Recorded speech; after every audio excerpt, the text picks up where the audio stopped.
एक और सुभाषित है सेम सूक्ति सुधा पाठ में। ये भी तीसरे पाठ का दूसरा श्लोक है। इसका भी मैं आपको मीनिंग बताऊंगी। सबसे पहले श्लोक पढ़ करके बताऊंगी, उसके बाद मीनिंग बताऊंगी।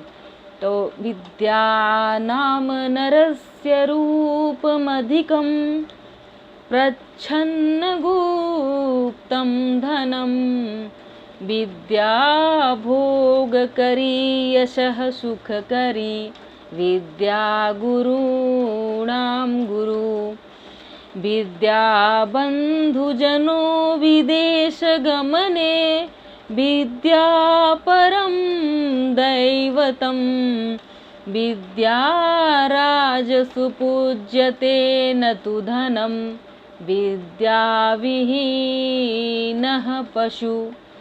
ये बार बार विद्या शब्द आते ही लोगों को समझ में आ जाता है कि ये विद्या के ऊपर ही श्लोक है। जो सुभाषित है विद्या के ऊपर है।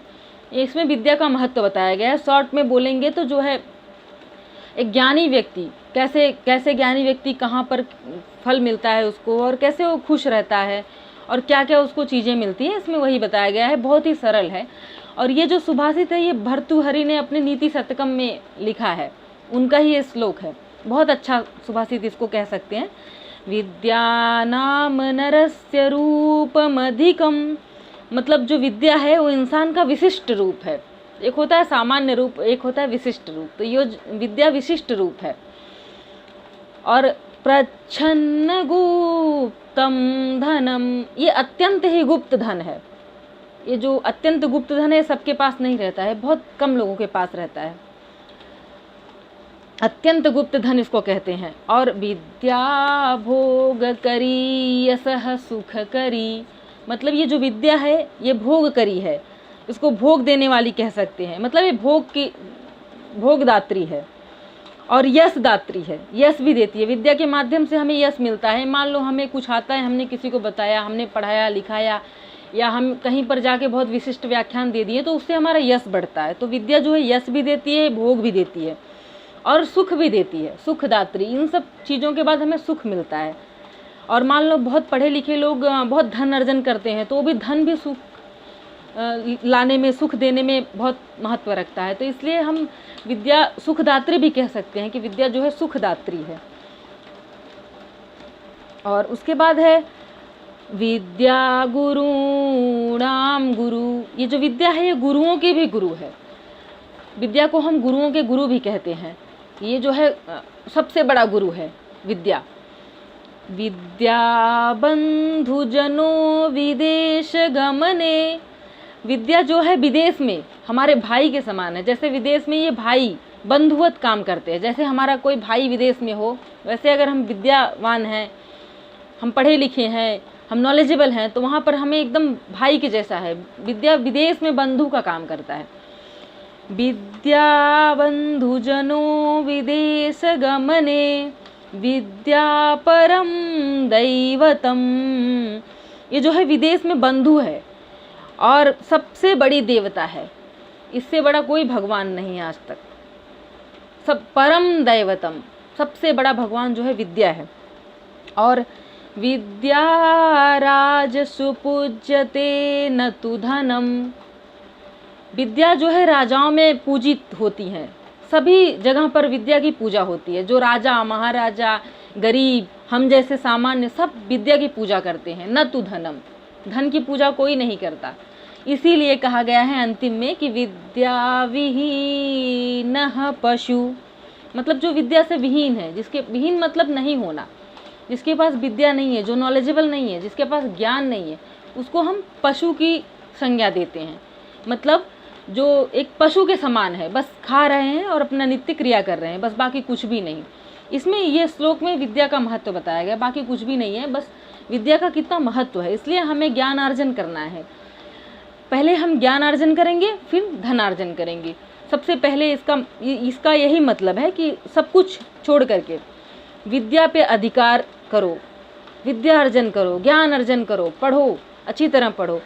और कहा भी गया है कि जिसके पास विद्या नहीं रहती उसको एक पशु के समान ही कहा गया है कि पशु है वो, जीता जागता एक पशु है। बस इसमें विद्या के महत्व को बताया गया। बाकी और इसमें कुछ ऐसे कठिन शब्द हैं, जैसे प्रच्छन्न गुप्तम, इसका मतलब होता है अत्यंत गुप्त धन। और यशः सुखकरी, मतलब यशदात्री और सुखदात्री, सुख देती है हमें विद्या। और विदेश गमने, मतलब विदेश जाने पर। और विद्या परम दैवतम, मतलब ये परम देवता है, मतलब सबसे बड़ी देवता विद्या है। और राजसु पूजते, मतलब राजाओं में पूजी जाती है, पूजी जाने वाली। न तु धनम, मतलब धन की पूजा नहीं होती।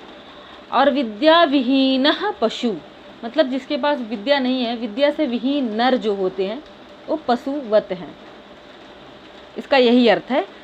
इसलिए अपने विद्याधिकारम करो, मतलब विद्या अर्जन करो, सब लोग विद्यावान बनो। अब हम अगले श्लोक पे चलते हैं।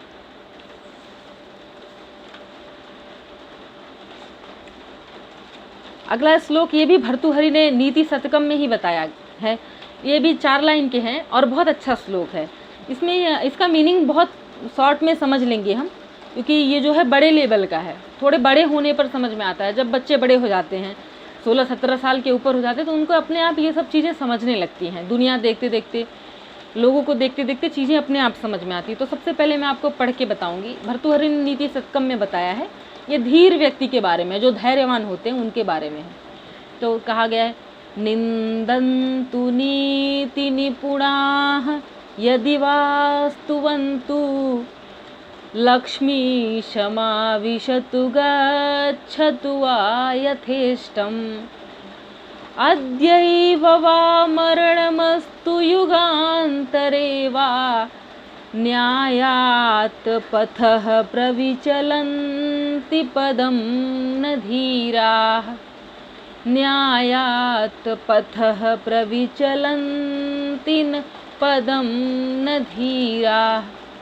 इसमें नीति निपुण लोग जो होते हैं वो चाहे निंदा करें चाहे स्तुति करें। स्तुति मतलब हमारी जो है बड़ाई करनी, निंदा मतलब हमारी बुराई करनी। और लक्ष्मी धन, लक्ष्मी का मतलब धन संपत्ति जो होती है वो अपनी इच्छानुसार आए या जाए, चाहे जब आए चाहे जब जाए। कोई ये नहीं कि हमारे बहुत धन संपत्ति आती ही रहे। और हमारी मृत्यु जो एकदम सत्य है, मृत्यु सभी की होनी है, वो अभी हो जाए या एक युग के बाद हो, मतलब मृत्यु सद्य हो जाए, अचानक से हो जाए, या बहुत दिनों के बाद हम 100 वर्ष जी के मरे। ये सब जो है धैर्यवान व्यक्ति जो होता है वो अपने न्याय उचित पथ पर चलता है और इन सब की चिंता नहीं करता, और न्याय के पथ पर से एक कदम भी पीछे नहीं हटता। चाहे अभी मृत्यु आ जाए, चाहे हमारे पास पैसे आए न आए, और चाहे अभी हमें अपनी इच्छा अनुसार कभी भी मृत्यु मिल जाए, और चाहे कोई कितनी भी बुराई करे या हमारी कितनी भी बड़ाई कर ले, इन सब से जो न्यायवान व्यक्ति होता है, जो एकदम नीति पे चलने वाला व्यक्ति होता है, धैर्यवान व्यक्ति होता है, वो इन सब के बावजूद भी अपना धैर्य नहीं खोता और एक सत्य के मार्ग पे चलता है। तो कहने का मतलब है कि न्यायात पथः प्रविचलन्ति पदम न धीराः। वो जो न्याय के पद पे चलने वाला व्यक्ति होता है वो अपना एक भी कदम कहीं और नहीं रखता, सीधे अपने मार्ग पे चलते रहता है और सुखी रहता है। तो यहाँ पर जो है एक धीर व्यक्ति के लक्षण बताए कि जो कैसे धीर व्यक्ति जो अपना आचरण करता है, इसका यही अर्थ है। इसमें कुछ कठिन शब्द हैं, जैसे निंदन्तु नीति निपुणाः यदि वास्तुवन्तु, मतलब नीति निपुण लोग जो है चाहे हमारी निंदा करें, निंदन्तु चाहे निंदा करें, और चाहे स्तुवन्तु मतलब स्तुति करें, हमारी बड़ाई करें, प्रार्थना करें। और एक है यथेष्टम। यथेष्टम का मतलब होता है अपनी इच्छा के अनुसार, अपनी इच्छा के अनुसार जो हमारी इच्छा होती है। अद्यैव, अद्य मतलब आज, स्वः मतलब कल, परश्वः मतलब परसों। तो इसमें अद्यैव है, तो अद्य मतलब आज ही। मरणमस्तु, मृत्यु हो जाना। और एक शब्द है पथः, पथः मतलब रास्ता, मार्ग, वे। और प्रविचलन्ति मतलब चलना, विचलित न होना, प्रविचलन्ति। पदम न धीराः, धीराः मतलब धैर्यवान। सभी को पता होता है, जो 10वीं 12वीं के बच्चे होते हैं उनको तो धीर व्यक्ति वो आराम से पता चल जाता है कि धीर कौन होता है। तो आशा करती हूँ ये जो 2 श्लोक हैं, ये दोनों ही भर्तृहरि ने अपने नीति शतकम बुक है, बहुत अच्छी बुक है और सभी को पढ़नी भी चाहिए मंगवा करके। बहुत सस्ती है और बहुत अच्छी है, 71 रुपीज़ की मिलती है और हर जगह मिल जाती है लगभग। तो नीति शतकम पढ़ने का बहुत लाभ है। उससे क्या होता है, अच्छे अच्छे सुभाषित का संग्रह होता है और जीवन में कैसे जीवन जीना है वो सब बातें हम सीख लेते हैं, और एग्जाम की दृष्टि से भी पढ़ सकते हैं और ज्ञान की दृष्टि से भी इसको पढ़ सकते हैं। तो आशा करती हूँ आप लोग को समझ में आए। यदि कुछ डाउट हो तो आप हमें कमेंट के माध्यम से पूछ सकते हैं, हम आपको उचित उत्तर देंगे। धन्यवाद।